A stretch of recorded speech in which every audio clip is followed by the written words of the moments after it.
আমার কিচ্ছু হবে না কুসুম, তুমি আমার সাথে আছো, আমার রক্ষা কবচ আমার সাথে আছে। সাহেব, আমি না সত্যি বুঝতে পারছি না আমার কি করা উচিত। আপনি আমাকে বলুন না আমার কি করা উচিত, আপনি কোনো একটা উপায় বলুন। সর্বনাশ কুসুম, মা তো বিয়ের ব্যাপারে কিছুই জানে না। কাকা যদি তত্ত্ব নিয়ে একবার মায়ের সামনে চলে যায় তাহলে তো কেলেঙ্কারি। আজকে আমি বাড়ির বাইরে বেরোলাম আর আজকেই কাকার এই সমস্ত খেয়াল এলো। কুসুম কুসুম যে করেই হোক তুমি শঙ্কর কাকাকে আটকাও। আমিও তো জানি বাবাকে আটকাতে হবে, কিন্তু কি করে আটকাবো আমি তো সেটাই বুঝতে পারছি না। এই জন্যই আপনাকে ফোন করলাম। বাবা তো খালি জেদ করছে। বাবা তো বলছে যে আজকেই বড় সাহেব আর দেবী মায়ের সামনে তত্ত্ব নিয়ে হাজির হবে। আর দীপালি বিষয় বাবাকে অনেকবার বোঝানোর চেষ্টা করেছে, অনেকবার বারণ করেছে, কিন্তু বাবা তো কারোর কথাই শুনছে না। ওই একটা জেদ নিয়ে পড়ে আছে। ছোট সাহেব, আমি না বুঝতে পারছি না কি করা উচিত। ছোট সাহেব, আপনি এক্ষুনি একবার বাড়িতে আসতে পারবেন? ছোট সাহেব, আপনি বাড়িতে চলে আসুন না প্লিজ। বিশেষ করুন, আমি বুঝতে পারছি না আমি কি করবো। আমার না নিজেকে খুব অসহায় মনে হচ্ছে। আপনি চলে আসুন না। আমি চেষ্টা করছি, কিন্তু এখান থেকে আমার যেতে 1.5 থেকে 2 ঘন্টা লাগবে কুসুম। তুমি ততক্ষণ ম্যানেজ করতে পারবে তো? 1.5 থেকে 2 ঘন্টা? ছোট সাহেব, এত সময় আমাদের কাছে নেই। বাবা ওই বাড়িতে চলে যাবে। আপনি কিছু একটা করুন না।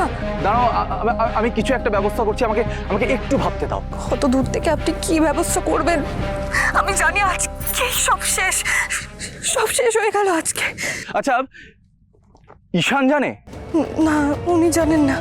শোনো, আমি ঈশানকে ফোন করে এক্ষুনি জানাচ্ছি। তুমি তো জানোই ঈশান কোনো প্রবলেম সলভ করতে পারে না, এটা হতেই পারে না, কি তাই তো?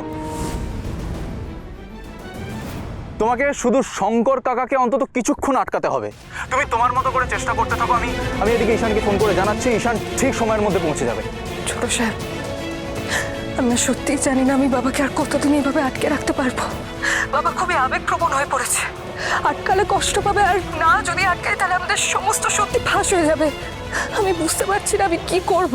আর বেশি দিন আটকাতে হবে না কুসুম। কুসুম, তুমি জানো আমি আজ যেই সাইটে এসেছি সেখানে তোমাকে খুব তাড়াতাড়ি আসতে হবে এবং ভিত পুজো করতে হবে।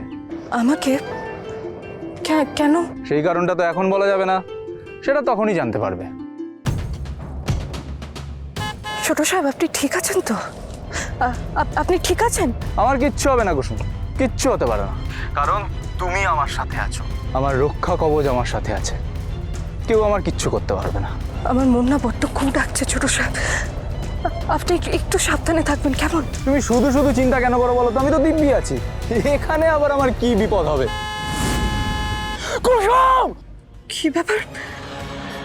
আমার মনে হলো আমি যেন কোনো কারের শব্দ শুনতে পেলাম, আর ছোট সাহেব চিৎকার করে উঠলেন। ওনার কোনো বিপদ হলো না তো? ঠাকুর, ঠাকুর, তুমি শুধু একবার ওনার সাথে আমার কথা বলিয়ে দাও। একবার কথা বলিয়ে দাও ওনার সাথে।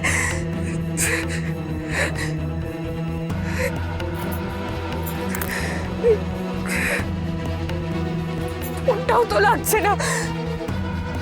ঠাকুর, তুমি আমাকে যত খুশি সমস্যা দাও, আমি কোনো অভিযোগ করবো না। আমি কিচ্ছু বলবো না। শুধু ছোট সাহেবের ওপর যেন কোনো সমস্যা না আসে।